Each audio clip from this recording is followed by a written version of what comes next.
দর্শক, আজকে আপনাদেরকে পরিচয় করে দিব ভারতের আজমিরে অবস্থিত খাজা বাবা হযরত মাইনুদ্দিন চিশতি রহমাতুল্লাহ আলাইহির মাজারের একটি ডেকসির সাথে। এই ডেকসিটি কিন্তু পৃথিবীর সর্ববৃহৎ এবং সর্বশ্রেষ্ঠ ডেকসি। এই ডেকসিতে প্রতিদিন কত কেজি খিচুড়ি রান্না করা হয় সেটা নিয়ে আমাদের আজকের আয়োজন। আমাদের সাথে থাকুন। আজমির শরীফ মুসলিম উম্মার কাছে একটি সম্মানিত স্থান।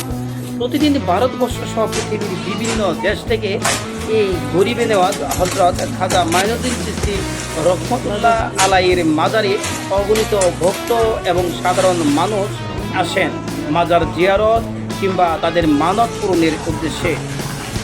সবচেয়ে অবাক করা বিষয়, এই মাজারের এই যে বিশাল ডেকসিটি দেখছেন, এই ডেকসিতে প্রতিদিন 2400 কেজি খিচুড়ি রান্না করা হয়। আর এই খিচুড়ি রান্না করতে 800 কেজি চাল এবং 400 কেজি ডাল ব্যবহার করা হয়। প্রায় 750 বছর ধরে চলছে এই কর্মযজ্ঞ। এই মাজারে রান্নার জন্য রয়েছে যে দুটি বিশাল আকৃতির ডেক কিংবা ডেকচি, যা সম্রাট আকবর 975 সালে আজমির শরীফে মানত করে উপহার স্বরূপ প্রেরণ করেছিলেন। ডেকের বা ডেকসির যে বিশালতা আপনারা দেখছেন, এই বিশালতা এতই গভীর যে এখান থেকে রান্না করা খিচুড়ি উঠাতে একজনকে মই দিয়ে নিচে নামতে হয় এবং তারপর তারা বালতি দিয়ে, আপনারা লক্ষ্য করছেন যে উপরে তুলতে হয়।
ভারতের রাজধানীর আজমিরে অবস্থিত হযরত খাজা মাইনুদ্দিন চিশতি রহমতুল্লাহ আলাই এর মাজারে কেউ যদি যান, তাহলে দেখতে পারবেন এই বিশাল এই ডেকচিতে রান্না করা হচ্ছে প্রতিদিনই খিচুড়ি, যা খাচ্ছে হাজার হাজার ভক্তবৃন্দ।